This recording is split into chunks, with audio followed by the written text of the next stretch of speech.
Assalamualaikum and welcome to my channel Pink Politics।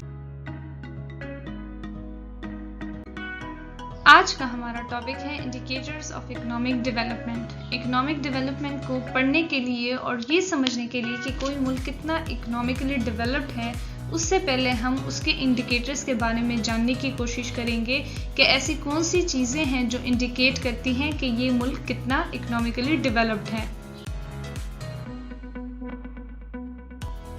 Introduction. Economic development का जो process है एक मल्टी फैसेटेड प्रोसेस है, यानी ये इकोनॉमी के साथ साथ जो हमारे सोशल सिस्टम है, पॉलिटिकल सिस्टम है, ह्यूमन डेवलपमेंट है, उन सब चीज़ों की तरफ तवज्जो देता है और उनको मद्देनज़र रखता है।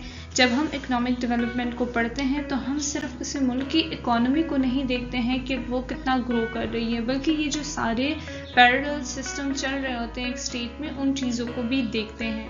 आज इस लेक्चर में हम इकोनॉमिक इंडिकेटर के साथ साथ नॉन इकोनॉमिक इंडिकेटर, यानी वो जो इकोनॉमी से डायरेक्ट रिलेटेड नहीं होते हैं, उनको भी पढ़ेंगे कि ये सारी चीज़ें क्या हैं।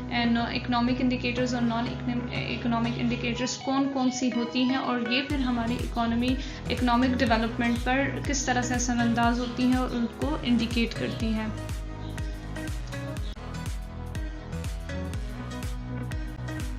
अब हम अगर इकोनॉमिक डेवलपमेंट के हवाले से बात करें और उसके इंडिकेटर्स के हवाले से बात करें तो एक सबसे बड़ा जो फैक्टर है या जो इंडिकेटर है वो हमारे पास है जीडीपी। जीडीपी को समझने के लिए मैं आपको एक फॉर्मूला बताती हूँ। यहाँ पर मैंने लिखा जो हुआ है कि ये एक बहुत ही आसान फार्मूला है जीडीपी को समझने के लिए कि ये आखिर होती क्या है। सबसे पहले तो मैं आपको बता दूं कि ये आपके पास एब्सोल्यूट टर्म्स में भी हो सकती है और आपके पास परसेंटेज में भी हो सकती है। फॉर एग्जांपल अगर पाकिस्तान में कहती हूँ कि 400 बिलियन जीडीपी इसमें राइज आया है, यानी 400 बिलियन हमारी जीडीपी बढ़ी है, या फिर मैं ये भी कह सकती हूँ कि पिछले साल से हमारी जीडीपी में जो बढ़ाव आया है वो 2.5% या 5% या 7% का है। तो इस पे कोई वो नहीं है, रिस्ट्रिक्शंस नहीं है कि आप इसको किस तरह से बता सकते हैं न। अब जो जीडीपी का जो मैंने फॉर्मूला बताया है, ये 4 चीज़ें जीडीपी में शामिल होती हैं। जब इन 4 चीज़ों को हम जमा करते हैं, उसकी कैलकुलेशन हम करते हैं, ठीक है, तो हम कहते हैं कि जीडीपी बढ़ गया। अब ये 4 चीज़ें क्या हैं? Number 1 consumer spending, gross investment, number 3 public expenditure and number 4 net exports. Now what is consumer spending? Consumer spending का मतलब ये है कि एक इंसान, एक फैमिली, एक जो फैमिली है वो अपने पर्सनल यूज़ के लिए या एंजॉयमेंट के लिए उसने कितना खर्चा किया है, उसने इकोनॉमी में कौन सी गुड्स और जो सर्विसेज हैं वो कंज्यूम की हैं। ठीक है, हम एक मार्ट में जाते हैं, वहाँ पर हम आटा, चीनी, दालें, ये सारी चीज़ें लेते हैं और हमें एक बिल पकड़ा दिया जाता है। Now that thing is counted in your GDP. ठीक है, असल में हाँ, ये हमारी जीडीपी है। ये जो हम ब्लैक में या स्मगलिंग में चीज़ें लेते हैं ना, ये जो हम जिसकी कोई हमारे पास रसीद नहीं होती है, जिसको काउंट, ये सारी चीज़ें काउंट नहीं की जा सकती हैं। हमेशा जो है अंडर डेवलपमेंट, ये जो नॉन अंडर डेवलप्ड कंट्रीज़ हैं या डेवलप्ड कंट्रीज़ हैं, उसमें ये मैकेनिक्स नहीं है, ये मैकेनिज़्म नहीं है। ठीक है, ये रेसिप्ट्स वाला, रसीदों वाला, ठीक है, ये पेपर सिस्टम नहीं है, इसलिए हमारी जीडीपी हमेशा हमारी काउंट ही नहीं होती है और कम हो जाती है। जबकि बाहर मुल्कों में ये चीज़ बहुत ज़्यादा है, तो हर एक छोटी छोटी चीज़ का हिसाब रखा होता है और फिर हम कहते हैं कि इनकी जीडीपी इतनी बड़ी है। सही, तो consumer spending is the first thing which जो कंट्रीब्यूट करती हैं जीडीपी को कैलकुलेट करने में। सेकंड इज़ ग्रॉस इन्वेस्टमेंट, यानी आपने कितनी टोटल इन्वेस्टमेंट की है, पब्लिक सेक्टर ने या प्राइवेट सेक्टर ने जितने भी इन्वेस्टमेंट की हो, कितनी न्यू इंडस्ट्रीज आपके पास कायम हुई हैं, या आपके पास जितनी पहले इंडस्ट्रीज थी उसमें कितनी एक्सपेंशन आपने की है। यानी उसको अगर आपकी एक सिर्फ लाहौर में एक इंडस्ट्रीज थी किसी भी किस्म की, तो उसने अगर 2-3 और कहीं और जगह पर वही इंडस्ट्रीज कायम की हैं, तो ये चीज़ जो है आपकी जीडीपी में, ये आपकी एक्सपेंशन हुई इन्वेस्टमेंट में और ये फिर जीडीपी में काउंट होता है। Number 3 is public expenditure. Public expenditure का मतलब है कि जो हुकूमत है उसने कितना खर्चा किया है, इंफ्रास्ट्रक्चर पे कितना किया है, डिफेंस का खर्चा क्या है, उनका हेल्थ और एजुकेशन सेक्टर पर क्या खर्चा आया है, इमरजेंसी फंड जो है, मतलब अगर कोई ज़लज़ला आ जाए, कोई सैलाब आ जाए, कोई वॉर सिचुएशन क्रिएट हो, या इस तरह की जो भी चीज़ आती है, तो इमरजेंसी फंड हमारा क्या है, हम कितने लोगों को पेंशन्स दे रहे हैं, कितना हमारी इनकम जा रही है किसी जो पब्लिक सर्वेंट से उसको, तो ये सारी चीज़ें जब हम काउंट करते हैं तो वो हमारी जीडीपी है। और जो last and the least thing जो है वो हमारे पास नेट एक्सपोर्ट्स है। Now what is net exports can be, इसको हम निकाल सकते हैं एक्सपोर्ट्स माइनस इम्पोर्ट। ठीक है, जब आप मैं पाकिस्तान की एग्जांपल दूंगी। पाकिस्तान एक मुल्क है जहां पर वो 100 रुपए की चीज़ें बाहर भेज रहा है और 150 की मंगवा रहा है। तो 100 माइनस 150 माइनस 50 यानी एज अ होल आपके मुल्क से 50 रुपए बाहर जा रहे हैं आपके सरकारी खजाने से। और जब ये चीज़ माइनस 50 में आती है तो फिर आप जब बाहर पब्लिक एक्सपेंडिचर और ग्रॉस इन्वेस्टमेंट और कंज्यूमर स्पेंडिंग को जमा करें तो आपकी जीडीपी में खास राइज नहीं आएगा। अब मैंने ये एग्जांपल सिर्फ 100 एंड 150 में बताई है, जबकि ये बिलियंस में होती है। आपने बिलियंस की चीज़ें जो है वो आप इंपोर्ट करते हो और बिलियंस की चीज़ें आप एक्सपोर्ट करते हो। जब आपकी एक्सपोर्ट जो है वो कम होगी, जब आप बाहर मुल्कों को चीज़ें कम भेजेंगे और अपने मुल्क में चीज़ें कम लाएंगे तो ऑब्वियसली आपके मुल्क से पैसा जाएगा और आपकी जीडीपी नेगेटिव में आएगी या बिल्कुल बढ़ेगी नहीं। ठीक है, इसलिए हम कहते हैं कि किसी भी मुल्क के लिए ज़रूरी है कि एटलीस्ट सबसिस्टेंस इकोनॉमी के बाद वो एक्सपोर्ट स्टार्ट करें, यानी अपने आप को खाए पिए ऐश करने के बाद वो इतना बनाए कि वो किसी दूसरे मुल्क को सेंड कर सके ताकि आपकी जीडीपी में राइज आए और आप एक इकोनॉमिक डेवलपमेंट मुल्क शो हो। आई होप कि आप लोगों को जीडीपी का जो कॉन्सेप्ट है वो थोड़ा बहुत क्लियर हो गया होगा। Now the second indicator of the economic development is gross national product, GNP. GDP और GNP में फ़र्क क्या है? अब GNP को अगर हम मैं एक फॉर्मूला की शेप में आपको समझाने की कोशिश करूं तो GNP is equal to GDP plus the income which is earned by the country's citizen abroad minus the income which is earned by the foreigners within a country. इसका मतलब क्या है कि जीडीपी में जब हम वो इनकम जमा करें जो बाहर के मुल्क में पाकिस्तानी रह रहे हैं और वो माइनस करें जो यहाँ के विलायती लोग जो हैं या बाहर के लोग कमा रहे हैं, तो ये हमारे पास जीएनपी होगा। अब जीडीपी हमने कैलकुलेशन उसकी कर ली है, प्लस हम उसमें वो इनकम जमा करेंगे जो गल्फ कंट्रीज़ में बैठकर, जो अमेरिका में बैठकर, जो यूके में बैठकर, यूरोप में बैठकर और चाइना के में बैठकर पाकिस्तानी कमा रहे हैं। वो हमने जीडीपी में जमा करनी है वो सारी इनकम, और हमने वो चीज़ें माइनस करनी है जो यहाँ पर अमेरिकन कंपनीज़ जो हैं या यूरोपियन कंपनीज़ जो हैं, जितने भी मल्टीनेशनल कंपनीज़ हैं वो हमारे मुल्क में पैदा कर रही हैं, उसमें हमने माइनस करना है। ये हमारे पास ग्रॉस नेशनल प्रोडक्ट जो है वो हमारे पास आ जाता है। ठीक है, ये एक मैंने फॉर्मूला की शेप में बताया। अब अगर हम मैं एग्जांपल की शेप में दूं तो जैसे हमारे पास चाइना और यूएस की एग्जांपल ले लें, उसकी इकोनॉमी में जो डिफरेंट कंपनीज़ हैं वो कैसे कंट्रीब्यूट करती हैं, तो हमें पता चलता है कि चाइना की जो जीडीपी है वो उसकी जीएनपी से ज़्यादा होगी, क्योंकि बहुत बड़ी तादाद में वहाँ पर फॉरेन कंपनीज़ जो हैं वहाँ काम कर रही हैं, फॉरेन कंपनीज़ कंज्यूम कर रही हैं, वहाँ पर फॉरेन कंपनीज़ की इन्वेस्टमेंट हो रही है, तो इससे उसकी जीडीपी बढ़ रही है। जबकि अमेरिका, उसी फॉरेन कंपनीज़ की वजह से अमेरिका की जीएनपी बढ़ेगी और जीडीपी पर ख़ास फ़र्क नहीं आएगा, क्योंकि ज़्यादातर प्रोडक्शन बेसिस जो हैं वो मुल्क के बाहर होती हैं। फॉर एग्जांपल एप्पल कंपनी है जो आईफोन बनाती है, मैक बनाती है, आईपैड बनाती है। अब ये है एक अमेरिकन कंपनी, एक अमेरिकन बंदे की कंपनी है, ठीक है, लेकिन उसने अपनी जो प्रोडक्शन बेसिस हैं जहाँ पर आईफोन तैयार होगा, अगर आप उसको देखें मेड इन चाइना लिखा होता है, वो प्रोडक्शन बेसिस चाइना में उन्होंने सेटल की हुई है। रीज़न काफ़ी ज़्यादा होती है, आपको चीप लेबर मिलता है, ठीक है, स्किल्ड लेबर मिलता है, ये सारी बहुत सारी रीज़न होती है जब आप अपने मुल्क की जगह, अपने मुल्क के बजाय कहीं और पर अपनी प्रोडक्शन बेसिस कायम करते हो। तो अब वो जो एप्पल की कंपनी है वो जब कंट्रीब्यूट करेगी तो वो जीडीपी में कंट्रीब्यूट करेगी, चाइना की जीडीपी में कंट्रीब्यूट करेगी, क्योंकि वो वहाँ पर सेटल है। लेकिन अगर हम जीएनपी किसी मुल्क अमेरिका की जीएनपी का अंदाज़ा लगाएंगे या उसको कैलकुलेट करेंगे तो हम वो अमेरिकन कंपनी भी उसमें शामिल करेंगे। ठीक है, तो यही वजह है कि चाइना की जीडीपी जबकि यूएस की जीएनपी में कंट्रीब्यूशन जो है वो किसी होगी, ठीक है।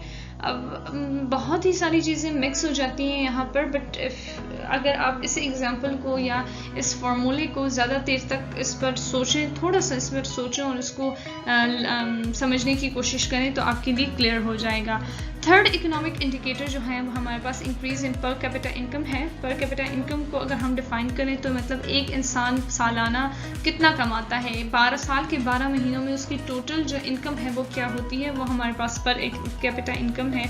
अगर ये पर कैपिटा इनकम हर साल ज़्यादा होती जाएगी तो इट मीन्स कि इकोनॉमिक डेवलपमेंट है। इसको कैलकुलेट करने के लिए हम कैलकुलेट भी कर सकते हैं। इसका अपना एक फार्मूला है और जिसमें हम इन्फ्लेशन जो है उससे माइनस करते हैं ताकि total population is divided by GDP minus inflation, ठीक है। टोटल पॉपुलेशन को हम डिवाइड करते हैं जीडीपी से और फिर इन्फ्लेशन जो राइज आता है, प्राइस हाइक्स होती है, जो महंगाई होती है, वो हम उसको माइनस कर देते हैं और फिर हमारे पास जो है वो पर कैपिटा इनकम जो है आ जाता है। तो ये भी एक इकोनॉमिक इंडिकेटर है। इससे पहले हमने जिन 3 इंडिकेटर्स को डिस्कस किया वो हमारे पास इकोनॉमिक इंडिकेटर थे, मतलब इनका डायरेक्ट जो ताल्लुक था वो इकोनॉमी के साथ था। लेकिन अभी जो ये वाला इंडिकेटर है improving living standard, fourth indicator, ये हमारे पास एक नॉन इकोनॉमिक इंडिकेटर है। इसका इकोनॉमी के साथ कोई ताल्लुक नहीं है। बेसिकली इसका ये एक सोशल इंडिकेटर है जो इकोनॉमिक डेवलपमेंट में मतलब मदद देता है। इस इंडिकेटर के मुताबिक अगर आवाम को बेसिक ज़रूरियात जो हैं, जो बेसिक नीड्स हैं, मसलन रोटी, कपड़ा, मकान, और अगर हम अभी रिसेंट उसकी डेफिनेशन देखें तो इंटरनेट, अगर ये फराहम की जाए तो ये इकोनॉमिक डेवलपमेंट को इंडिकेट करेगा। और ये चीज़ें भी उनको कंजम्पशन के मुताबिक देनी चाहिए। मसलन अगर एक फैमिली है जिसमें 8 लोग रह रहे हैं तो उनको ये बेसिक ज़रूरियात 8 लोगों की बेसिस पे ही देना चाहिए, मतलब हमें उनको ना कम देना चाहिए, ज़्यादा अगर दें भी तो अच्छा है, ठीक है। यानी उनको कंजम्पशन के मुताबिक चीज़ें देनी चाहिए। इस टर्म के हवाले से हमारे पास एक और टर्म आ जाता है क्वालिटी ऑफ लाइफ का, जो हम फिर इस्तेमाल करते हैं, जिसमें ज़िंदगी के हालात और जो आपकी कंडीशंस हैं, आप लाइफ कंडीशंस, लिविंग कंडीशंस, सेहत, तालीम, लेबर कंडीशंस, सब जो है वो काउंट होते हैं। फिफ्थ इंडिकेटर हमारे पास जो है वो है ब्रांच स्ट्रक्चर ऑफ इकोनॉमी। अगर हम इकोनॉमी को पढ़ते हैं तो हमारे पास इकोनॉमी के कई सेक्टर्स होते हैं। प्राइमरी सेक्टर है, सेकेंडरी सेक्टर है, टर्शरी सेक्टर है। प्राइमरी सेक्टर में हम रॉ मटेरियल की एक्सट्रैक्शन, एग्रीकल्चर, माइनिंग, फिशिंग, ये सारी चीज़ें शामिल होती हैं। सेकेंडरी स्ट्रक्चर में इंडस्ट्रीज आती हैं, यानी आप प्रोडक्शन ऑफ गुड्स आता है।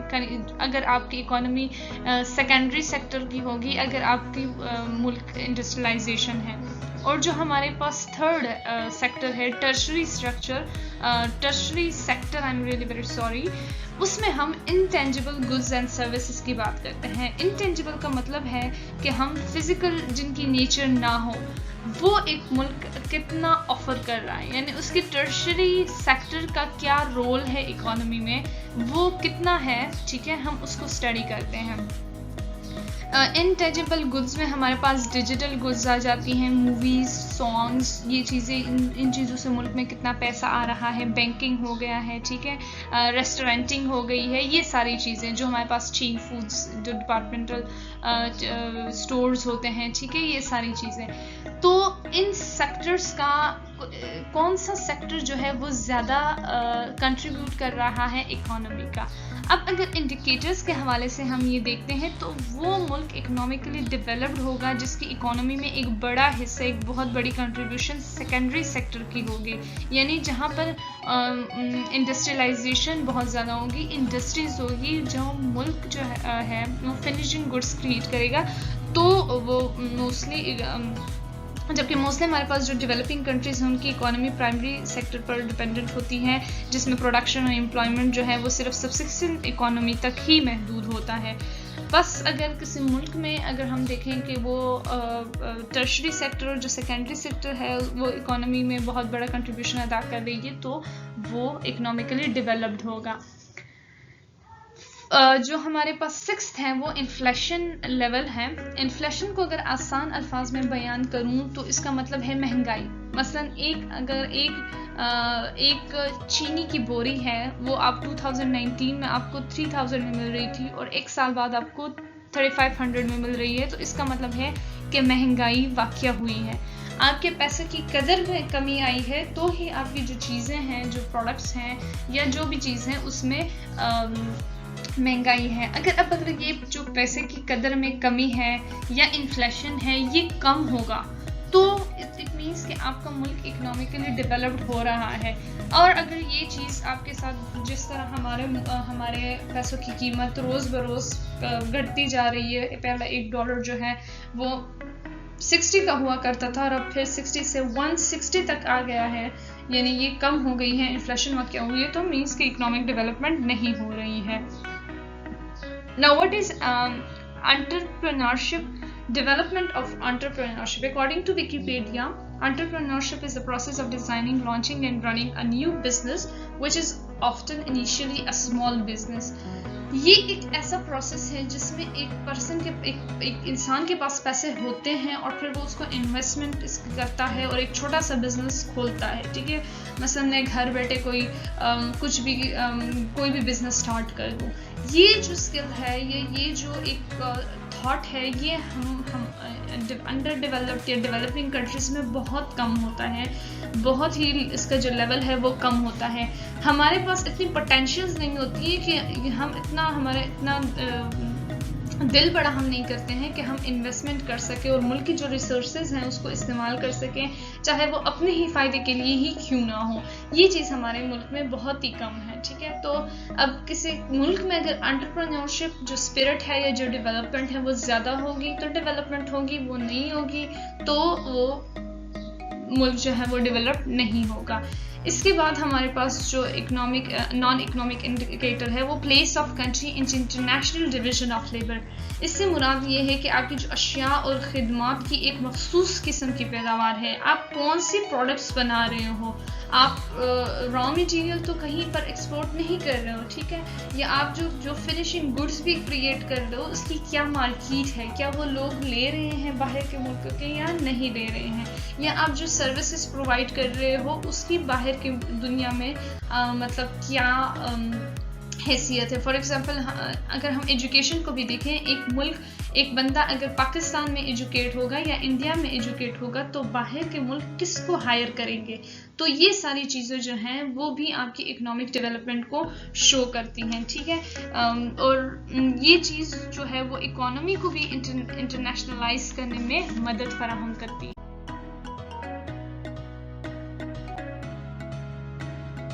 उसके बाद पॉपुलेशन ग्रोथ, तेज़ी से आबादी में इजाफा भी एक इकोनॉमिक डेवलपमेंट को शो नहीं करता है। ठीक है, ये एक बहुत ही नेगेटिव फैक्टर है कि अगर आपकी आबादी तेज़ी से बढ़ रही है और आप रिसोर्सेज को यूज़ नहीं कर रहे हो, ठीक है, और तो फिर इकोनॉमिक डेवलपमेंट नहीं होगी। आपकी पॉपुलेशन ग्रोथ इतनी होनी चाहिए कि आप उनको खिला सकें, वो आप पर एक बोझ ना बने। ठीक है, क्योंकि बहुत सारी बिल्कुल जब इकोनॉमी बढ़ेगी तो आपकी सेविंग्स में कमी आएगी, लेबर फोर्स जो है वो आपका बढ़ेगा, टेक्नोलॉजी जो इनोवेशन है वो आपकी कमज़ोर हो जाएगी। ठीक है, जहाँ पर आप 10 बंदों को खिला सकते थे अगर वो 20 हो जाएंगे ना तो आप उनको खिला तो पाएंगे, लेकिन जहाँ फिर आप उनको 3 वक्त की रोटी खिला रहे थे वहाँ पर आप उनको फिर 20 लोगों के 1 वक्त की रोटी खाएंगे। मतलब एक इंसान के हर फर्द के वसाइल की तादाद को कम कर दिया जाएगा। ठीक है, पॉपुलेशन ग्रोथ जो है वो फिर इकोनॉमिक डेवलपमेंट की इनवर्स आ जाती है। The higher growth rate the lower will be the development. Number 10 is employment. Employment is also an indicator of economic development. हर मुल्क के लिए बहुत ज़रूरी है कि वो तमाम लोगों को एम्प्लॉयमेंट के मौके फराहम करे ताकि जो यूथ बल्ज का फिनोमेना है वो ना हो। यानी आपके पास ग्रेजुएटेड लोग हर रोज़ ग्रेजुएटेड लोग बढ़ रहे हैं, स्किल्ड लेबर आपके पास बढ़ रहा है, लेकिन आपने इंडस्ट्री से काम नहीं की, आप कुछ बना ही नहीं रहे हो जहाँ पर आप उनको लगा सके, मतलब वहाँ पर उनको फिट कर लें। ह्यूमन डेवलपमेंट इंडेक्स मतलब जो इंसान की अपनी डेवलपमेंट है उसकी अलामत, मतलब ये एक it's a kind of programme which was introduced by UNDP 1990s में। उन्होंने ये बताया था कि अगर हम किसी मुल्क में ये देखें कि वहाँ की ह्यूमन डेवलपमेंट हो रही है, वहाँ के लोग डेवलप हो रहे हैं, तो वो इकोनॉमिक डेवलपमेंट होगी वहाँ पर। इस प्रोग्राम के तहत उन्होंने 3 चीज़ों को मद्देनज़र रखा। सबसे पहले जो था वो expectancy, life expectancy at birth था, उसको मेजर करना कि मतलब कितना वो चल सकते हैं। नंबर 2 वाज लिटरेसी रेट, कि वहाँ पर लिटरेसी रेट क्या है। और नंबर 3 जो था उसमें जिस वो देख रहे थे वो स्टैंडर्ड ऑफ लिविंग था। और फिर इन 3 चीज़ों की बुनियाद पर वो आपको प्लेस करते थे 0 to 1 में। अब अगर 0 to 2.49 में आपको प्लेस कर दिया जाता था तो इट मीन्स कि यहाँ पर लो डेवलपमेंट हो रही है। 0.5 से 0.69 तक अगर आपको प्लेस कर दिया जाता था तो वो मुल्क मीडियम डेवलपमेंट में काउंट हो जाता था। और अगर 7.79 या इससे ऊपर हो जाता था तो हर डेवलपमेंट आपकी हाई।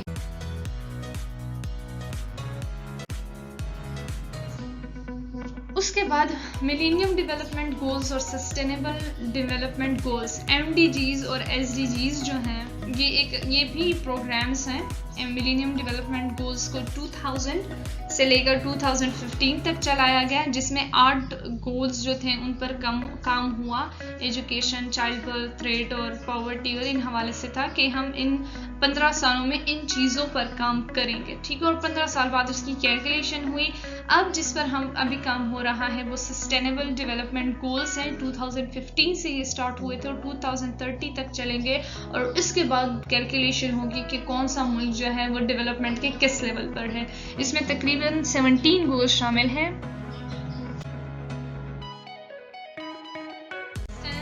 डेवलपमेंट गोल्स SDGs जो हैं वो ये 17 गोल्स हैं। इस पर आपको YouTube पर बहुत सारी एक मूवीज़ और गाने वगैरह मिल सकते हैं, ठीक है। यहाँ पर अभी जो सारे ममालिक हैं, जितने भी स्टेट्स हैं इस दुनिया में, हाँ बिल्कुल, तो इन चीज़ों पर काम कर रहे हैं कि पॉवर्टी कम हो, ठीक है। फिर उसके बाद ज़ीरो हंगर हो, good health and wellbeing etcetera etcetera. तो ये 17 चीज़ों पर अभी काम हो रहा है। 2030 तक ये सब हो जाएगा। फिर कैलकुलेशन होगी और फिर हम ये अंदाज़ा लगा पाएंगे कि कौन सा मुल्क कितना इकोनॉमिकली डेवलप्ड है। आई होप कि अभी आपको इतना पता चल गया होगा कि इकोनॉमिक डेवलपमेंट के लिए किसी मुल्क को देखने के लिए कि वो कितना इकोनॉमिकली डेवलप्ड है, हम नॉन इकोनॉमिक इंडिकेटर्स और इकोनॉमिक इंडिकेटर्स को चेक करते हैं। आपको उन दोनों के दरमियान जो डिफरेंस है और फिर उसमें क्या क्या चीज़ें आती हैं हम उसको स्टडी करते हैं और समझ आ गया होगा। अगर आपको ये वीडियो पसंद आई है तो please subscribe to my channel and do hit the bell icon. Thank you.